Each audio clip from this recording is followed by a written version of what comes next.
Buenas compañeros y profesor, en este día estamos viendo la presentación de nuestro caso clínico para la materia de Farma 1 en este segundo cuatrimestre del 2022. Esta presentación va a estar a cargo de las compañeras Maricruz Chacón, Yerelin Hidalgo, Josué Mendoza y su servidor Oscar Mora. Comenzaremos con un pequeño resumen del caso en el cual tenemos una femenina de 25 años la cual consulta porque pierde el hilo de la conversación al hablar y tiene dificultad para encontrar palabras adecuadas. Con el antecedente personal patológico de haber pasado por una crisis convulsiva febril a los 3 años y que actualmente se presenta con depresión y ansiedad por culpa de una ruptura amorosa, pero no indica tomar fármacos para esto. No tiene antecedentes quirúrgicos, familiares ni personales no patológicos, negando alergias, consumo de alcohol o tabaco, y entre los antecedentes ginecostétricos indica tener un periodo regular y utilizar fármacos orales desde hace 4 años, aunque pretende tener hijos algún día. Posterior a la primera consulta, durante un paseo, esta presentó un nuevo episodio en el cual se despertó en el suelo, aturdida, confusa y desorientada, con fatiga, dolor muscular, cabeza y lengua, incluso con sangre en la boca.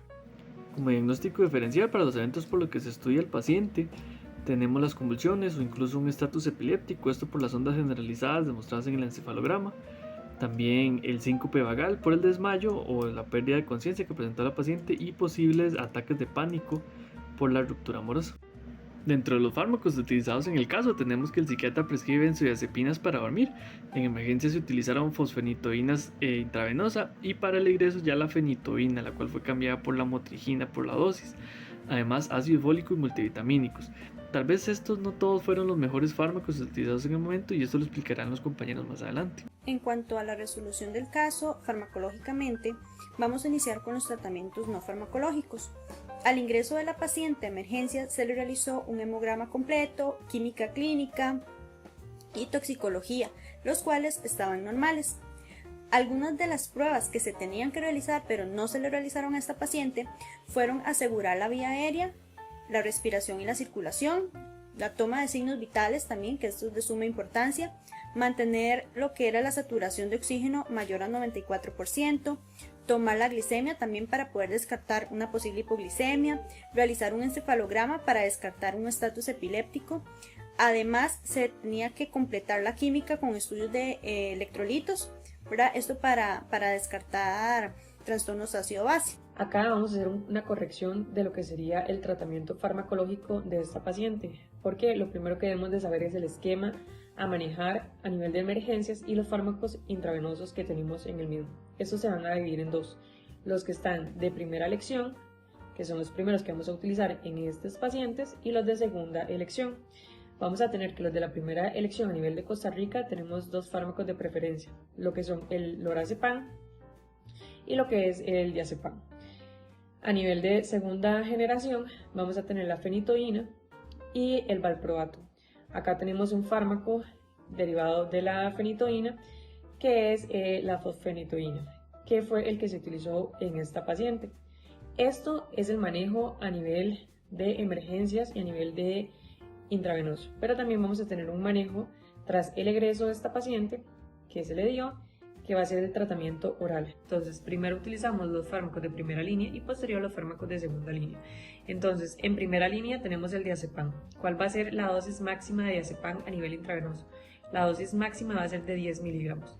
De igual forma, esto se va a sacar entre 0.3 a 0.5 miligramos por kilogramo. Entonces, vamos a sacar la dosis del paciente con un máximo de aplicación de 10. A nivel de lo que sería la lorazepam, el máximo a aplicar serían 4 miligramos. Entonces, esta dosis la vamos a sacar 0.1 miligramos por kilogramo, con un máximo de 4. Ya una vez utilizados los fármacos de primera línea, ya ahora sí, si la crisis perdura, ahí sí se pueden utilizar los fármacos de segunda línea. En el caso de lo que sería la fenitoína, se debe tener en cuenta lo que sería el monitoreo estricto del paciente, porque este fármaco suele generar lo que sería un alargamiento de lo que sería el intervalo QT, entonces este me puede llegar a generar arritmias. Acá lo que vamos a hacer ya es la elección del fármaco. Entonces vamos a hacer una elección de un fármaco de primera línea. Ya vimos que tenemos dos. Entonces, ¿cómo vamos a decidir cuál enviamos? Tenemos que comparar lo que serían los dos fármacos de primera línea que hay y ver cuál nos es más factible. Entonces, tenemos inicialmente la lorazepam. La lorazepam se dice que es un fármaco menos liposoluble. ¿Qué quiere decir esto? Bueno, que va a ser más difícil que este atraviese lo que sería barrera hematoencefálica. Si bien es cierto, la epilepsia se da por una hiperexcitación de lo que sería a nivel neuronal y van a haber fármacos implicados como acetilcolina, GABA, vamos a ocupar un fármaco que tenga facilidad y que pueda penetrar la barrera hematoencefálica. Entonces, por acá tenemos esto que está en contra de este fármaco. Además, tenemos que este fármaco dura más en revertir lo que sería la crisis. Este fármaco puede durar entre 1 a 4 minutos. Tenemos que el efecto máximo del fármaco se alcanza a los 15 o a los 20 minutos. Y la vida media, ambos son de segunda generación, entonces van a tener una vida media larga. Sin embargo, se dice que es una vida media breve o lo que sería una vida media intermedia. Por otro lado, tenemos lo que sería el diazepam. El diazepam se dice que es más liposoluble. Entonces, ¿qué quiere decir esto? Pues que nos va a funcionar más para que vaya y haga su efecto a nivel de los receptores y pues genere su función, que va a ser pues inhibir para que no haya tanta excitabilidad. Vamos a tener que alcanzar concentraciones muy buenas a lo que sería a nivel del sistema nervioso central, que también es una ventaja, y a diferencia de la lorazepam, alcanza concentraciones máximas súper rápido en cuestión de segundos, y su efecto máximo, o sea, en su efecto máximo del fármaco se va a alcanzar también en un tiempo más corto, de 3 a 5 minutos. Es decir, este fármaco va a revertir lo que sería la crisis del paciente pues en muchísimo menos tiempo, y recordemos que estamos en un servicio de emergencias. Entonces lo que queremos es revertir la crisis lo más pronto que podamos. Además de esto, tiene una vida media, lo que sería intermedia o larga. Entonces pues también nos va a favorecer. Entonces nuestra elección del fármaco sí o sí va a ser el diazepam. Tenemos que tomar en cuenta que este fármaco tiene interacciones con otros fármacos. Entonces, puede aumentar las concentraciones de lo que serían las benzodiazepinas o disminuir las concentraciones del mismo. Por ejemplo, ¿cuáles fármacos aumentan? Los anticonceptivos orales, que es de suma importancia porque nuestra paciente está utilizando anticonceptivos orales. Entonces, de acuerdo a eso, se debe valorar para ver un reajuste de dosis. Además tenemos el ketoconazol, que también aumenta las concentraciones de las benzodiazepinas, y tenemos fármacos que disminuyen las concentraciones de benzodiazepina, como por ejemplo los antiácidos. También preguntarle a la paciente si ella fuma, porque eso también disminuye lo que serían las concentraciones. El tabaco en sí es lo que disminuye la concentración, al igual que la cafeína. Siguiendo con los mecanismos de acción de los fármacos antiepilépticos, la mayoría de estos medicamentos para las convulsiones tienen un efecto muy bajo en lo que es el foco epiléptico como tal. Básicamente, el mecanismo por el que trabajan es evitando que la descarga se transmita a estructuras vecinas, y esto lo logran mediante 4 efectos. El primero es inhibir los canales de sodio. Este tipo de fármaco lo que hace es unirse a la forma inactiva de los canales de sodio, específicamente los canales que son dependientes del voltaje, y lo cierra. La fenitoína y el valproato son ejemplos de fármacos que tienen este mecanismo de acción. El segundo efecto es la inhibición de canales de calcio. De este mecanismo existen varios tipos con diferentes características eléctricas, y acá lo que hace el calcio es ayudar a que se liberen los neurotransmisores, y así permite entonces que se produzca la despolarización de la membrana. Por ejemplo, el valproato también inhibe estos canales y así reduce lo que es la entrada de calcio, y a su vez hace que no se liberen neurotransmisores. Y el tercero lo hace mediante la promoción de la inhibición GABAérgica. Esto se logra mediante diferentes mecanismos, como cuáles, aumenta lo que es la síntesis, promueve la liberación, facilita la acción sobre el receptor, impide la recaptación e inhibe la degradación. Las benzodiazepinas actúan por ese mecanismo, facilitando la unión de lo que es GABA con su receptor. Y el último, que es la inhibición de la excitación mediada por el ácido glutámico. Este lo que hace es limitar su liberación, produciendo un bloqueo en el efecto sobre el receptor NMDA. Este receptor lo que hace es que aumenta la respuesta al repolarizar las neuronas que ya estaban despolarizadas.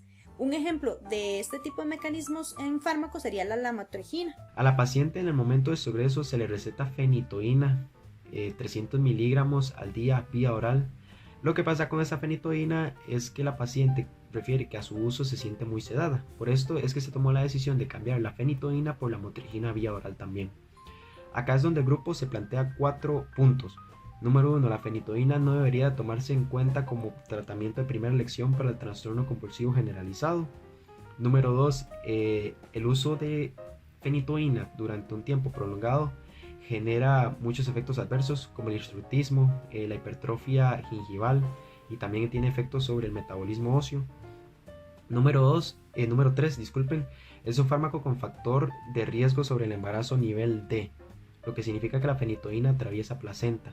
Como consecuencia, confiere un efecto significativo sobre el desarrollo del feto en términos de malformaciones congénitas mayores y menores.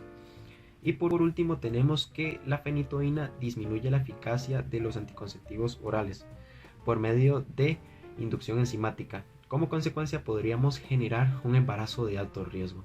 Hecho el cambio por la motrigina, es un fármaco con factor de riesgo en embarazo categoría C. Esto quiere decir que no hay estudios que demuestren daño durante el embarazo.